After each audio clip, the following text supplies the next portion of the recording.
Hello and welcome to BQ Prime. Joining us today is Mr. Hiral Chandrana. He's the CEO of Mastek. He's speaking to us a day after the company reported its first quarter results, where the earnings were in line with the Bloomberg estimates. But the big news was the acquisition the company made yesterday, that was that of Biz Analytica. Sir, welcome to BQ Prime. Thank you, Tushar, for having me. Good morning. Sir, first up, take us through the earnings that were declared yesterday. What is your take? What is your take on the results that came out? Absolutely. So, we delivered stable growth, 20%, 20.2 to be specific, year-on-year growth on revenue terms, constant currency. In dollar terms, actually, it was much higher, 27% plus. Our operating EBITDA stands at 17.5%. So in addition to a sort of a portion of our business, we did a salary increment. So even after absorbing that, we delivered some good efficiencies to deliver the margin. The US order book trajectory is strong. We're seeing some good deal momentum.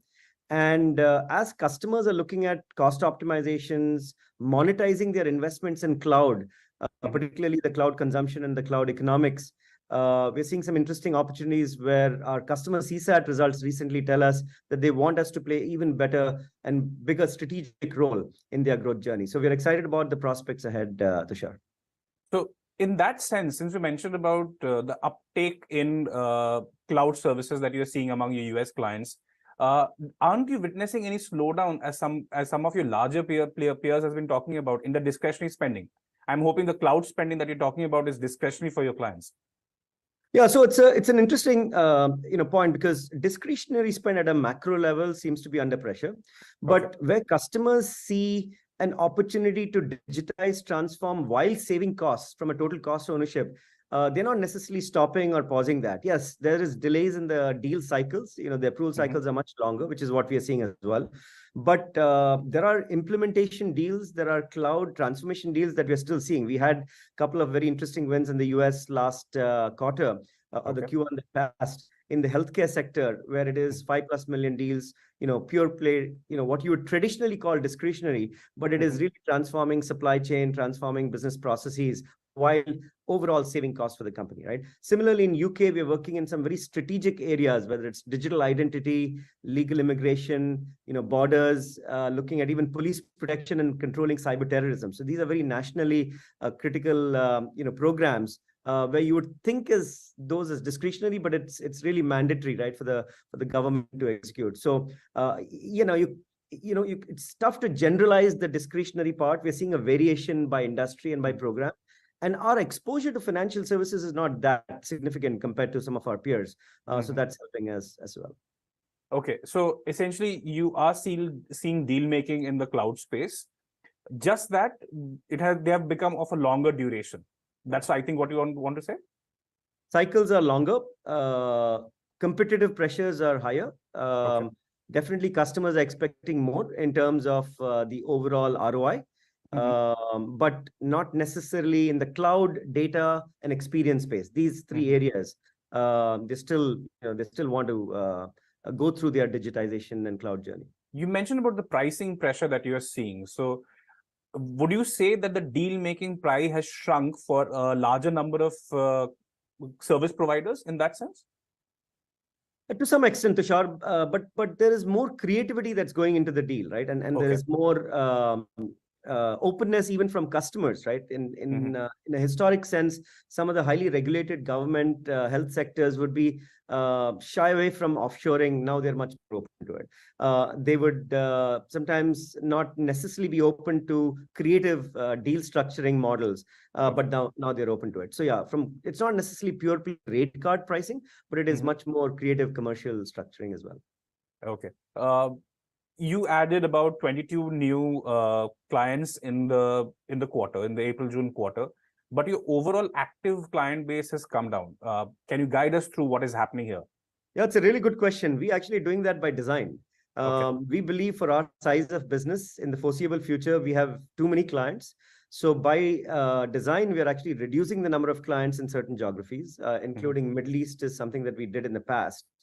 Even in a geography like US, we want to be a little bit more selective in the types of customers. We would rather go deeper Now, with the acquisition that you were referring to, we have a little bit more complete portfolio of services, from front office and experience with the Salesforce angle to back office with HCM, supply chain, ERP on the Oracle Cloud side. We've always been strong in our digital engineering kind of DNA. Now with the data automation AI piece, it sort of completes our offering. So the account mining strategy, where we go deeper with a little bit more strategic enterprises, is starting to pay off and work. And in that process, we don't necessarily need to open as many logos. And in some cases, if it's going to only go to 300K, 500K, and not go beyond $1 million account, over a period of time, we are okay to kind of fade away, right? And then so that's why you're not going to see too many new the active clients. We would rather keep it same while obviously growing faster. Got it. So your deal sizes are you're chasing those smaller deals that are coming in and not necessarily the large ones?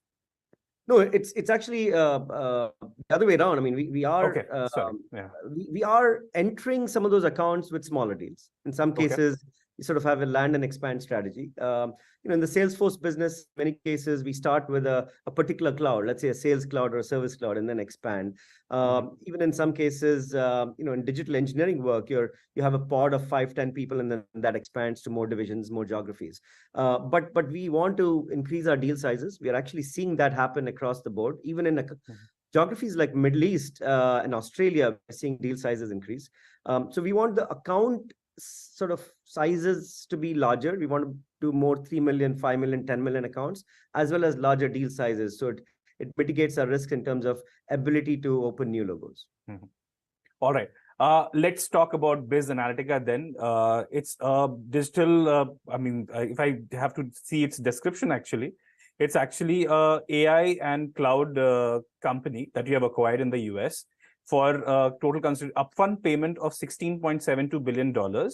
And then there's the earnout payment.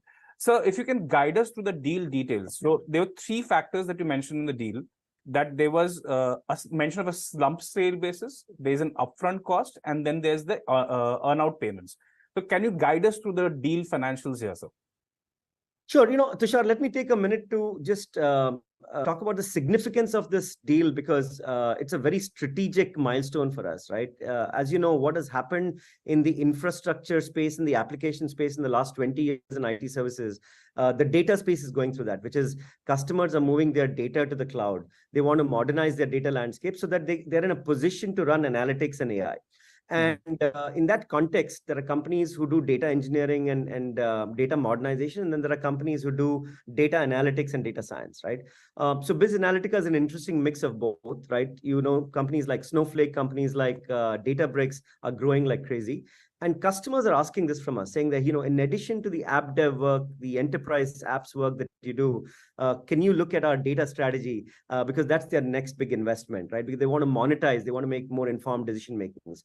So Biz Analytica, based in Boston, is a very strategic provider of data, cloud, and data modernization. And we believe sets a very strong foundation for us to get into the generative AI space, which we are already taking steps in. Now, as far as the deal is concerned, yes, you're right. I mean, slump sale is just more of an India entity. Point. It's not a very significant material point, but think of this as a 17 to 18 million upfront value. We believe it's a very attractive valuation, particularly accretive to Mastek's revenue multiple. And then it's a very aggressive earnout, in terms of 3 years time frame, risk mitigated, based on a very heavily weighted growth, both in terms of top line and bottom line. So there's an opportunity for the founders also to make money if they grow much faster. So we believe it's a win-win for both Biz Analytica. The team that worked on it did a fantastic job collaborating with the founders of Biz Analytica, and it's a great cultural fit for us as well. All right. So let's talk about how your cash on books is looking after the deal. I mean, it's an expensive acquisition. It's about rupees 140 crore if you convert it. That at a time when your profit has come up to be around rupees 70 crore in Q1. So do you think that this is an expensive purchase that you have made? No, Tushar, we believe this is, like I said earlier, just to repeat, we believe it's a very attractive valuation, right? I mean, this is, as you're seeing some companies, the deal activity is picking up in the market, particularly in some down cycles. It's a great opportunity to make some bold steps. And in terms of revenue multiples, as well as the overall attractiveness of the space, We were talking to a few external analysts, and a similar type of deal last year would have probably been 4x, 5x of revenue multiple. And so if you look at the timing, we feel it's great. We also feel it's a very balanced, and very attractive valuation for us. So we don't think it's expensive. The value that we see, though, is not necessarily in the next 1 or 2 months or next 1 or 2 quarters, right? The value we see is in the next 3 years, 4 years, because this space in the data cloud and AI is, as you know, just booming, and it sets a strong foundation. The combination of Mastek strengths and Biz Analytica, what they bring to the table, is a powerful combination. Okay.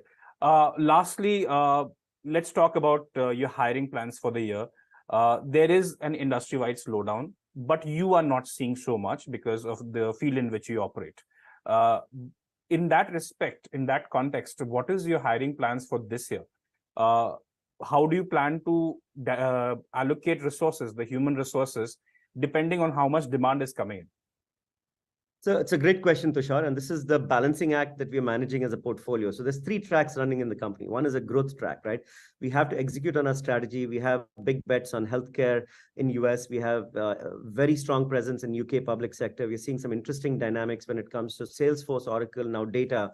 So we just execute that growth strategy with the customer in mind, with the account in mind, and really sort of incrementally beat industry averages. So that's one part. The second part is really optimizing our operating model, creating efficiencies of delivery, getting in more automation. So as you've seen in the last couple of quarters, even though our revenue has grown, our headcount has not. We're actually redeploying, reskilling, repurposing a lot of our people, and we'll continue to do that. Having said that, based on our demand and based on the growth that we see in the in Q2 and coming quarters, we will continue to add. It's going to be cautious because we want to make sure it's the right resources, as much as possible, internal fulfillment and selective external hiring to meet the customer demand. So it's not going to be as high as the old days for the industry.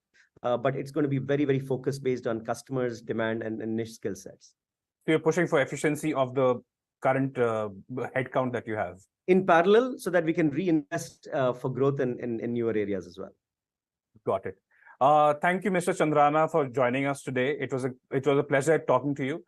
Thank you, viewers, for tuning in. This is Tushar for BQ Prime.